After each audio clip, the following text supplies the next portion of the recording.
രേഖ രതീഷ് വീണ്ടും പുതിയൊരു വീഡിയോ വന്നിട്ടുണ്ട്. മുഖ്യമന്ത്രിക്ക് നന്ദിയൊക്കെ പറഞ്ഞിട്ടാണ് വന്നിട്ടുള്ളത്. അതേപോലെ തന്നെ മറുനാടൻ മലയാളി അങ്ങനെയുള്ള ഒരുപാട് യൂട്യൂബ് ചാനലാണ് അവരെ വേട്ടയാടിയതെന്ന് പറയുന്നുണ്ട്. സാരി മാറ്റുന്നത് പോലെയാണ് വിവാഹം കഴിക്കുന്നത് എന്നൊക്കെ പറഞ്ഞുകൊണ്ട് ചില മാധ്യമങ്ങൾ ചർച്ച ചെയ്തു എന്നുള്ള കാര്യങ്ങളൊക്കെ പറയുന്നത്. എന്തായാലും നമുക്ക് ആ വീഡിയോ ഒന്ന് കാണാം. ഏഷ്യാനെറ്റ് ന്യൂസിൽ അവരൊരു ബൈറ്റ് കൊടുത്തിട്ടുണ്ട്. ആദ്യം അത് കാണാം. ഒരു മനുഷ്യനെ കൂട്ടത്തോടെ ഒരു 30 യൂട്യൂബേഴ്സാണ് ഇടുന്നത്. എന്തിനാണ് ഒരു മനുഷ്യനെ ഇത്രമാത്രം ഇത് പിച്ച് ചീന്താൻ എന്ത് പാപം ചെയ്തു നിങ്ങളോട് ഞാൻ? കഥയറിയാതെ ദൈവത്തെ ഓർത്ത് പറയരുത്. യാഥാർത്ഥ്യം എന്താണെന്നുള്ളത് എൻ്റെ ഓപ്പോസിറ്റ് വന്ന പലർക്കും അറിയാവുന്ന കാര്യം തന്നെയാണ്. അറിയാൻ മേലാത്തവർ ഒരു ചാനലിൽ കുറച്ച് ബാക്ക്ഗ്രൗണ്ട് മ്യൂസിക്കും സ്ലോ മോഷൻ ഷോർട്സും കാണിച്ച് എന്നെ ചിത്രീകരിക്കുമ്പോൾ ഞാനിപ്പോഴും പറയാൻ ഞാൻ അങ്ങനെ ഒരു സ്ത്രീ അല്ല. എൻ്റെ ലൈഫ് വേറെയാണ്. എന്നെ അറിയാതെ ആരും ഒന്നും പറയണ്ട. ഞാൻ എങ്ങനെയെങ്കിലും ജീവിച്ച് പോയിക്കോട്ടെ. ഞാനിത് എല്ലാ യൂട്യൂബേഴ്സിൻ്റെ അടുത്തും പറയാണ്. നിങ്ങൾ എന്നെക്കുറിച്ച് നല്ലതും ഇടണ്ട, നിങ്ങൾ എന്നെക്കുറിച്ച് ചീത്തയും പറയണ്ട. ഞാൻ ജീവിച്ച് പോയിക്കോട്ടെ. ഓക്കെ, അവര് ചാനൽസിന്റെ പേര് പറയുന്നത് വീഡിയോന്റെ ഇടയിലുണ്ട്. ഇവരുടെ ലൈഫിൽ സംഭവിച്ച ഏറ്റവും വലിയ ഒരു കാര്യം എന്താ വെച്ചിട്ടുണ്ടെങ്കിൽ ഇവര് 4 വിവാഹം കഴിച്ചു എന്നുള്ളതാണ്. ആ ഒരു കാര്യത്തിന് ആളുകൾ ഇപ്പോഴും ഇങ്ങനെ ഇടക്കിടക്ക് ഇങ്ങനെ വിവാഹം കഴിച്ചു അല്ലെങ്കിൽ ഒന്ന് കഴിഞ്ഞ ഒന്ന് ഇങ്ങനെ കഴിച്ചുകൊണ്ടിരിക്കുകയായിരുന്നു എന്നുള്ള രീതിയിലാണ് വർണ്ണിക്കുന്നത്. നമ്മുടെ മനസ്സിലേക്ക് ഓടി വരുന്നൊരു ദൃശ്യമുണ്ട്.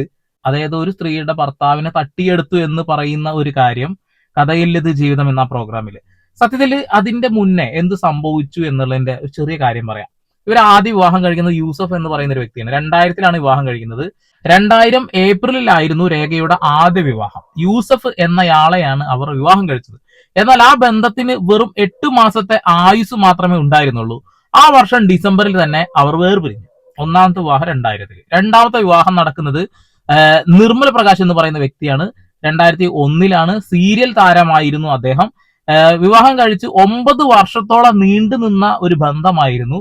2010-ൽ നിർമ്മൽ മരണപ്പെടുകയാണ്. അദ്ദേഹം മരണപ്പെട്ടു. ഓക്കെ, അപ്പൊ 2000-ന് ശേഷം 2001-ൽ വിവാഹം കഴിച്ചു. 2010 വരെ, അത് 9 വർഷം അവർ ആ വിവാഹ ബന്ധത്തിലുണ്ടായിരുന്നു. പിന്നീട് അവർ മൂന്നാമതൊരു വിവാഹം കഴിക്കുന്നത് കമൽ റോയ് എന്ന് പറയുന്ന വ്യക്തിയാണ്. കൽപ്പനയുടെ സഹോദരനാണ്. അതായത് ഊർവശി, കൽപ്പന ഒക്കെ ഇല്ലേ, അവരുടെ സഹോദരനെ വിവാഹം കഴിക്കുന്നത്. ഇവരിലുണ്ടായ മകനാണ് അയന്. അവരെ നോക്കാനാണ് ഇപ്പൊ ഒരു കഷ്ടപ്പെട്ടിട്ട് ജീവിച്ചുകൊണ്ടിരിക്കുന്നത്. 2017-ൽ ആ വിവാഹബന്ധം അവസാനിച്ചിട്ടുണ്ടായിരുന്നു എന്നുള്ളതാണ്. പിന്നീട് അവർ 2019-ലാണ് ആ വലിയ ആ ഒരു വിഷയം നടക്കുന്നത്. അതായത് അഭിലാഷ് എന്നൊരാളുമായി താരവിവാഹിതയായി. എന്നാൽ ആ ബന്ധം 2020-ഓടെ വേർപിരിയലിന്റെ വക്കിലേക്ക് എത്തി. അതാണ് നമ്മൾ കണ്ട ആ ഒരു TV പ്രോഗ്രാം. അപ്പൊ ജീവിതത്തിൽ ഒരുപാട് പ്രശ്നങ്ങൾ തരണം ചെയ്തിട്ടാണ് പോയിട്ടുള്ളത്. ചില ആളുകൾ പറയുന്നത് പോലെ സാരി മാറ്റുന്ന ആ ലാഘവത്തോട് കൂടിയിട്ടൊന്നല്ല. 2001-ൽ കഴിച്ച ആ വിവാഹം, നിർമ്മൽ പ്രകാശുമായിട്ടുള്ള വിവാഹം ഒരുപക്ഷെ 9 വർഷത്തോളം നീണ്ടു നിന്നതാണ്. അദ്ദേഹം മരണപ്പെട്ടു പോയത് കൊണ്ടാണ്. അല്ലെങ്കിൽ അവരുടെ ലൈഫിൽ പേരുകളൊന്നും ഉണ്ടാവില്ലായിരുന്നു എന്നുള്ളതാണ്. അതാണ് ചില ആളുകളുടെ ലൈഫിൽ നിർഭാഗ്യവശാൽ പലതും ഉണ്ടാവും. പിന്നെ ഇവരുമായി ബന്ധപ്പെട്ടുകൊണ്ട് ആളുകൾ വീണ്ടും ഓരോന്ന് കുത്തിപ്പൊക്കിയിട്ട് വീഡിയോ ചെയ്യാൻ കാരണം ഫെബ്രുവരി 5-ാം തീയതി A new chapter begins in Rekha Ratheesh life എന്ന് പറഞ്ഞുകൊണ്ട് അവരൊരു ഇൻസ്റ്റാഗ്രാം വീഡിയോ ഇട്ടു. ആ വീഡിയോയിൽ ഒരു സീരിയൽ ആക്ടർ, ഒരു തമിഴ് സീരിയൽ ആക്ടറിന്റെ, അതായത് ആ വീഡിയോന്റെ ഇടയിൽ അവരൊരു വീഡിയോ കോൾ ചെയ്യുന്നത് നിങ്ങൾ സൈഡിൽ കാണുന്നുണ്ടാവും. ശബ്ദം കാര്യങ്ങളൊന്നും കാണിക്കുന്നില്ല. ആ വീഡിയോയിൽ പറഞ്ഞു വെച്ചിട്ടുണ്ടെങ്കിൽ ലൈഫിൽ ഒരുപാട് സ്ട്രഗിളും കാര്യങ്ങളൊക്കെ ചെയ്തതാണ്, ഞാൻ ഇനിയും മുന്നോട്ട് പോകാൻ തീരുമാനിക്കുകയാണ്. അങ്ങനെ ആ വീഡിയോന്റെ ഒടുവിലാണ് ഈ ഒരു മനുഷ്യനെ കാണിക്കുന്നത്. എന്താണ് കാര്യം എന്നൊക്കെ ഞാൻ അടുത്ത വീഡിയോയിൽ പറയാം എന്നൊരു കാര്യം അവര് പറയുന്നുണ്ട് എന്നുള്ളതാണ്. എന്തായാലും നമുക്ക് ഈ വാർത്തയുടെ കുറച്ച് ഭാഗം കൂടി ഒന്ന് കേട്ടു നോക്കാം. പല ആളുകൾക്കും വ്യക്തമായ ധാരണയില്ല, അതുകൊണ്ടാണ്. ഇനി ഞാൻ കല്യാണം കഴിക്കാതിരിക്കൂ, ഇതെല്ലാം എൻ്റെ മാത്രമായിട്ടുള്ള പേഴ്സണൽ കാര്യമാണ്. നിങ്ങൾ യൂട്യൂബേഴ്സ് പൈസ ഉണ്ടാക്കാനാണെങ്കിൽ ചെയ്തോളൂ, സന്തോഷമുണ്ട്. എല്ലാ കുടുംബങ്ങളും നന്നായി ജീവിക്കണം. പക്ഷേ ഞങ്ങളെപ്പോലുള്ളവരെയും സാധാരണക്കാരെയും വലിച്ചു കയറി പേസ്റ്റാക്കിയിട്ട് നിങ്ങൾ 1 രൂപ ഉണ്ടാക്കല്ലേ. ഒരുപാട് പേരുടെ പ്രാക്കുകൾ അതിലുണ്ടാവും. നിങ്ങളത് മനസ്സിലാക്കണം. കാരണം ഇവർ തരുന്ന തംബ്നെയിൽസ് എന്ന് പറഞ്ഞാൽ, ഞാൻ ചോദിക്കട്ടെ, എൻ്റെ മകൻ 9-ൽ പഠിക്കാൻ ഇൻസ്റ്റ എടുത്ത് സ്ക്രോൾ ചെയ്യുമ്പോൾ ഈ പിള്ളേരിരുന്ന് പറയാണ് തുണി മാറുന്നത് പോലെ ഭർത്താക്കന്മാർ മാറുന്നു എന്ന് പറഞ്ഞു കഴിഞ്ഞാൽ ഞാൻ അവരോട്, നിങ്ങൾക്ക് നാളെ മക്കളുണ്ടാകത്തില്ലേ പിള്ളേരെ? നിങ്ങളൊരു അമ്മയുടെ വയറ്റിൽ ഉണ്ടായി വന്നത്. ഒന്നാമത്തെ വിവാഹം 2000-ലാണ്, പിന്നെ 2001-ലാണ്. അപ്പൊ നിങ്ങൾ ആ കാലതാമസം കാര്യങ്ങളൊക്കെ മനസ്സിലാക്കണം. സാരി മാറ്റിയതുപോലെ വിവാഹം കഴിച്ചതല്ല. അവരുടെ ലൈഫിൽ ഒരുപാട് പ്രശ്നങ്ങളും കാര്യങ്ങളും ഉണ്ടായിട്ടുണ്ട്. അതിനിടയിൽ അവർക്ക് വളരെ നെഗറ്റീവ് വന്നത് 2019-ല് ആ അഭിലാഷുമായുള്ള ബന്ധമാണെന്ന് എനിക്ക് തോന്നുന്നത്. ഓക്കെ, ബാക്കി കേൾക്കാം. എന്ത് പറഞ്ഞാലും കുറ്റങ്ങൾ മാത്രമേ ഉള്ളൂ. വന്നു നിന്നു, സംസാരിക്കുന്നു, ലിപ്സ്റ്റിക് ഇട്ടേക്കുന്നു, ഫേസിൽ ഒരു സാധനം ഇട്ടിട്ടില്ല. നിങ്ങൾ കണ്ടോളൂ. കാരണം ഇതൊക്കെ നിങ്ങൾ പറയുമ്പോണ്ടല്ലോ, മാനസികമായി ഉണ്ടാകുന്ന വേദനകൾ ക്രൂരമായ രീതിയിലാണ്. ഇവർ സാരി മാറ്റുന്ന പോലെയാണ് വിവാഹം കഴിക്കുന്ന രീതിയിലൊക്കെ എത്ര പല ആളുകളും വീഡിയോ ചെയ്തത്. ഞാൻ ഇതുവരെ ആ വീഡിയോ ഒന്നും കണ്ടിട്ടില്ല കേട്ടോ. എന്തായാലും സത്യഭാമ, നമ്മുടെ കലാമണ്ഡലം സത്യഭാമ ഈ വിഷയത്തിൽ ഒരു കാര്യം പറഞ്ഞിട്ടുണ്ടായിരുന്നു, നമുക്കൊന്ന് വായിക്കാം. എന്തിനോ വേണ്ടി തിളക്കുന്ന സാമ്പാർ. സോഷ്യൽ മീഡിയ ബുള്ളിംഗ് നേരിടുന്ന കേരളത്തിലെ ആദ്യത്തെ വനിതയാണോ നിങ്ങൾ?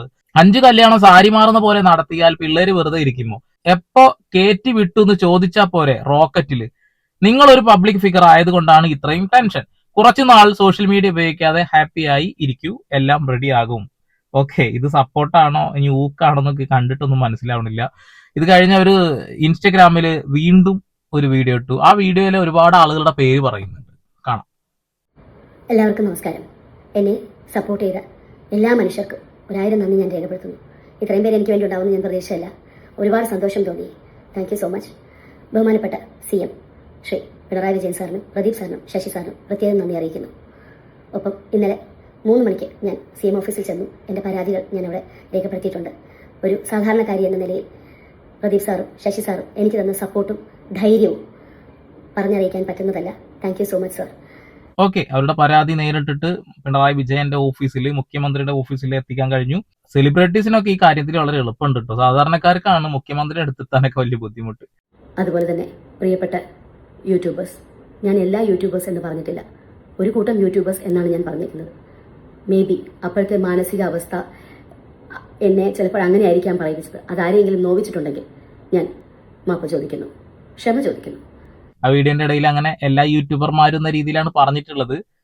ഓക്കെ, ഒരു കയ്യബദ്ധം ആർക്ക് വേണമെങ്കിലും പറ്റാലോ, പക്ഷെ അത് തിരുത്തിയല്ലോ. Very good. മനഃപൂർവ്വം ചെയ്തതല്ല ആ വീഡിയോ. ആ ഒരു സ്പോട്ടിൽ അമ്മ ആരോടെങ്കിലും പറഞ്ഞാൽ അമ്മയ്ക്ക് ആ പ്രഷർ മാറുന്നുണ്ടെങ്കിൽ ചെയ്യൂ എന്ന് പറഞ്ഞപ്പോൾ എനിക്ക് ആരും ഇല്ലാത്തതുകൊണ്ട് എൻ്റെ പെട്ടെന്ന് എൻ്റെ മുന്നിൽ വന്നത് മുഖ്യമന്ത്രിയായിരുന്നു. അതുകൊണ്ട് അതെൻ്റെ ലാസ്റ്റ് ഹോപ്പായിരുന്നു. അങ്ങനെയാണ് ഞാനത് ട്രൈ ചെയ്തത്. ഇൻസ്റ്റ മുഖേനയാണോ ഇത് അറിയിക്കേണ്ടതെന്ന് പലരും ചോദിച്ചു. ഇൻസ്റ്റ മുഖേന അല്ല എന്നുള്ളത് എനിക്കറിയാം. ഞാൻ പല പ്രാവശ്യം കമ്മീഷണർ ഓഫീസും പോലീസ് സ്റ്റേഷനും വർഷങ്ങളോളം കയറി ഇറങ്ങിയിട്ടുണ്ട്. എനിക്കതുകൊണ്ട് ഒന്നും നേട്ടം കിട്ടിയിട്ടില്ല. ഓക്കെ, അപ്പോ സ്ത്രീ സുരക്ഷയെ കുറിച്ചിട്ടൊക്കെ പറയുന്ന ഈ ഒരു സർക്കാരിന് വലിയൊരു പാളിച്ചാടോ പറ്റിയെന്നുള്ളതാണ്. നിരന്തരമായിട്ട് ഇവര് കയറി ഇറങ്ങിയിട്ട് പോലും ഒരു കാര്യം ഉണ്ടായില്ല. ഒരു ഇൻസ്റ്റഗ്രാം വീഡിയോ വേണ്ടി വന്നു. വെറുതെ അല്ല, ചില ആളുകളൊക്കെ എന്ത് വിഷയം വന്നാലും സോഷ്യൽ മീഡിയയിൽ ഇട്ട് കളിക്കുന്നതല്ലേ. പിന്നെ ഇതെല്ലാം തള്ളിക്കളഞ്ഞ് ഞാൻ എൻ്റെ മകനുമായിട്ട് ജീവിച്ചു പോയിക്കൊണ്ടിരിക്കുകയായിരുന്നു. വീണ്ടും ഈ ഒരു 3 മാസമായിട്ടുള്ള ഈ സ്ട്രെയിൻ എനിക്ക് ഒട്ടും തന്നെ താങ്ങാൻ പറ്റാത്തതിൻ്റെ ഒരു ലെവലിൽ എത്തിച്ചു എന്നെ. എന്തുകൊണ്ട് എല്ലാവരുടെയും പേര് പറഞ്ഞില്ല എന്ന് വെച്ചു. 10-20 പേരുണ്ട്, ഞാൻ എങ്ങനെ പറയും? ഒരു വീഡിയോയിൽ പറയാൻ പറ്റുന്നില്ല, അതുകൊണ്ടാണ് പറയാതിരുന്നത്. 1-2-3 പേര് എന്നെ കൂടുതൽ ഹേർട്ട് ചെയ്തവരെ ഞാൻ പറഞ്ഞുതരാം. ഒന്ന് എബാക് ഡിബേറ്റ് എന്ന് പറയുന്ന ഒരു ഇത്, അതുപോലെ തന്നെ മറുനാടൻ മലയാളി, സിനി ലൈഫ്. ഇതിൽ ഈ മറുനാടൻ മലയാളിയും സിനി ലൈഫാണ് ആദ്യം ഇതിൻ്റെ ഒരുപാട് മാസങ്ങൾ കഴിഞ്ഞ്, വർഷങ്ങൾ കഴിഞ്ഞ് വിത്ത് പാകിയത്. അവിടെ നിന്നും തുടങ്ങിയതാണ് എന്നെ മാനസിക സംഘർഷത്തിലും വീണ്ടും ഒരു 14 വർഷം മുമ്പേ ആത്മഹത്യ ചെയ്യണമെന്ന് തോന്നിയ ഒരു രേഖയിലേക്ക് എത്തിച്ചത്. എബാക് ഡിബേറ്റ് എന്ന് പറയുന്ന ചാനലിലെ 2 പെൺകുട്ടികൾ വന്നിരുന്ന് പറഞ്ഞേക്കുന്ന ചില വാക്കുകളും പ്രസന്റ് ചെയ്തേക്കുന്ന രീതിയും ഹറാസ്മെന്റും നിങ്ങൾ കണ്ടു നോക്കൂ. ഒരു സ്ത്രീ എന്ന നിലയിൽ എനിക്ക് സഹിക്കാൻ പറ്റാവുന്നതിന്റെ അങ്ങ് അറ്റമായിരുന്നു അത്. ഓഹോ, ഇങ്ങനെ കുറെ സംഭവങ്ങൾ, ഇങ്ങനെ ഒരു ചാനൽ ഉണ്ട് തന്നെ ഞാൻ അറിയുന്നില്ല. ഞാൻ ആദ്യമായിട്ടാണ് ഈ 2 ചാനൽ കേൾക്കുന്നത്. ഞാൻ ഈ ചാനൽ കേട്ടിട്ടുണ്ട്, മറുനാടൻ മലയാളി. പിന്നെ നിങ്ങൾ പറഞ്ഞ 2 ചാനൽ ഞാൻ അതുവരെ കേട്ടിട്ടില്ല. അത് എന്ത് ചാനലാണ്? ഓക്കെ, അങ്ങനെ ഇരുന്ന് പറഞ്ഞു എന്നാ പറയുന്നത്. അതിലേക്ക് നയിക്കുന്ന രീതിയിലുള്ള ഒരു വീഡിയോ ഇവരുടെ ചാനലിൽ കിടക്കുന്നുണ്ട്. അതായത് ഞാനൊരു പുതിയ ഒരു കാര്യം തുടങ്ങാൻ പോവുകയാണ് എന്ന് പറയുന്ന ഒരു സംഭവം, അതിന് കിട്ടിയപ്പോൾ അവര് 5ാം വിവാഹം എന്ന രീതിയിലേക്ക് അവരുടേതായ രീതിയിലുള്ള പ്രകടനം ഒരു കാഴ്ചവെച്ചു. അത്രയേ ഉള്ളൂ. ഞാനും എൻ്റെ മകനും വളരെയധികം വേദനിച്ച ഒരു വീഡിയോ ആയിരുന്നു. അതുപോലെ തന്നെ കക്കിരിയൻ ഫാമിലി. ബ്രദറെ, ഞാൻ നിങ്ങളോട് എന്ത് ചെയ്തിട്ടാ? നിങ്ങൾ എന്തിനാണ് അങ്ങനെ ഒരു വീഡിയോ ചെയ്തത്? എൻ്റെ മകൻ ഇൻസ്റ്റയിൽ കണ്ടിട്ട് എന്നോട് വന്ന് ചോദിക്കുകയാണ്, സാരി മാറ്റുന്നത് പോലെ എന്ന് പറഞ്ഞാൽ എന്താ അമ്മ എന്ന് ചോദിച്ചാൽ ആ കുഞ്ഞിനോട് ഞാൻ എന്ത് പറഞ്ഞു കൊടുക്കണം?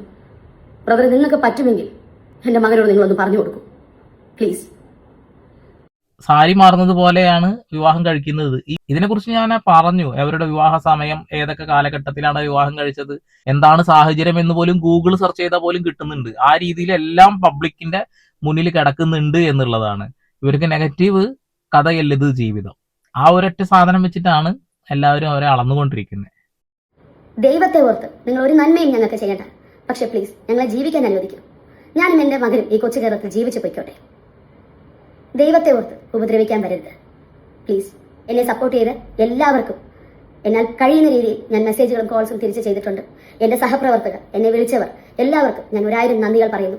എന്നെ മാത്രമല്ല, ഇതുപോലുള്ള എൻ്റെ ഫീൽഡിലുള്ള എൻ്റെ സഹപ്രവർത്തകരെ ക്രൂരമായി ക്രൂശിക്കുന്ന തംബ്നെയിൽസും കാര്യങ്ങൾ ദൈവത്തെ ഓർത്തിട്ട് ഞങ്ങളെ ഉപദ്രവിക്കാൻ വരരുത്. ഞങ്ങളും ജീവിക്കാൻ വേണ്ടി കഷ്ടപ്പെടുന്ന പാവപ്പെട്ടവർ തന്നെയാണ്. നിങ്ങൾക്കൊരു തോന്നലുണ്ടാവാം ജോലി ഇതാണ്, അതുകൊണ്ട് ഞങ്ങൾ എന്തോ വലിയ അല്ല. ഞങ്ങളും സാധാരണക്കാരായ അന്നുള്ള വരുമാനത്തിൽ ജീവിച്ചു പോകുന്നവരാണ്. ദയവേത് മനസ്സിലാക്കുക. ഞങ്ങളെ ഉപദ്രവിക്കാതെ നിങ്ങൾ നല്ല വീഡിയോസ് ചെയ്യും, ഞങ്ങളും സപ്പോർട്ട് ചെയ്യാം ഉറപ്പായിട്ടും. മോശമായ തമ്നെയിൽസും കാര്യങ്ങളും ഉപയോഗിച്ച് ഞങ്ങളെ വേദനിപ്പിക്കാനോ ഞങ്ങളുടെ മെന്റൽ സ്ട്രെസ്സിനെ തകർക്കാനോ ശ്രമിക്കരുത് പ്ലീസ്. ഇതൊരു അഭ്യർത്ഥനയാണ്. സഹപ്രവർത്തകരെ കുറിച്ച് പറഞ്ഞുകൊണ്ട് പറയാണ്, സിദ്ധാർത്ഥ് എന്ന് പറയുന്ന ഒരു വ്യക്തി കള്ളു കുടിച്ച് വാഹനം ഓടിച്ച് ഒരു പാവപ്പെട്ട മനുഷ്യൻ, ഒരു വീടിന്റെ അത്താണിയായ ഒരു മനുഷ്യനെ ഈ വണ്ടി ഇടിച്ച് കൊന്നിട്ടുണ്ടായിരുന്നു. ആ കൊന്ന് അധികം വൈകാതെ ജാമ്യത്തിലിറങ്ങിയ അയാളെ വീണ്ടും സീരിയലിലേക്ക് തിരിച്ചെടുത്തിട്ടുണ്ടേ. അതിനെ കുറിച്ചിട്ടൊക്കെ എല്ലാവരും ഒന്ന് ആലോചിക്കണം, നല്ലതാണ് കേട്ടോ. ഓക്കെ, ഇവിടെ ഇവരെ ഭയങ്കരമായിട്ട് ക്രൂശിച്ച 20ഓളം ചാനൽ ഉണ്ടെന്നാ പറയുന്നത്. അതിൽ പ്രധാനപ്പെട്ട 3-4 ചാനലിന്റെ പേരും അവർ പറഞ്ഞു.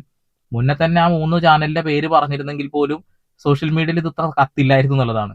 അത് അത്ര ആളുകളെ നോക്കുകയുള്ളൂ. പക്ഷെ എല്ലാ യൂട്യൂബർമാരും എന്ന രീതിയിൽ പറഞ്ഞത് കൊണ്ടാണ് ഇവരുമായി ബന്ധപ്പെട്ടുകൊണ്ട് ആദ്യമായിട്ട് ഞാനൊരു വീഡിയോ ഈ വിഷയത്തിൽ ചെയ്തിട്ടുള്ളത്. ഇതിപ്പോ 2ാമത്തെ വീഡിയോ ആണ്. ഞാൻ കൂടുതൽ ഡീറ്റെയിൽസ് ആയിട്ട് അന്വേഷിച്ചപ്പോൾ അവരുടെ വിവാഹം നടന്ന വർഷങ്ങളും കാര്യങ്ങളൊക്കെ കിട്ടി. അവർക്ക് ആകെ പറ്റിയൊരു അബദ്ധം അവർ തന്നെ പറയുന്നുണ്ട്, അത് ആ കഥയിലെ ജീവിതത്തിൽ പങ്കെടുത്തതും അത് ലൈഫിൽ വലിയൊരു കരടായിട്ട് കിടന്നു എന്നുള്ളത് മാത്രമാണെന്നുള്ളതാണ്. പക്ഷെ അന്നത്തെ വീഡിയോ കാണുന്ന ഒരു വ്യക്തിക്കും താങ്കൾ എന്ത് പറഞ്ഞാലും അതിനെ അംഗീകരിക്കാൻ കഴിയില്ല. അങ്ങനെയുള്ള ഒരു വീഡിയോ ആയിരുന്നത്. ഞാൻ കഴിഞ്ഞ വീഡിയോയിൽ ഉൾപ്പെടുത്തിയിട്ടുണ്ടായിരുന്നു, ഈ വീഡിയോയിൽ ഞാൻ ഉൾപ്പെടുത്തുന്നില്ല. എന്തായാലും കഴിഞ്ഞല്ലോ. സഹോദരന്മാരെ, നിങ്ങൾ നിങ്ങളുടെ അഭിപ്രായം രേഖപ്പെടുത്തുക. വീണ്ടും പുതിയ വാർത്താ വിശേഷങ്ങളുമായി ദീർഘസന്ധ്യയുടെ പാൾ സൈനിങ് ഓഫ്.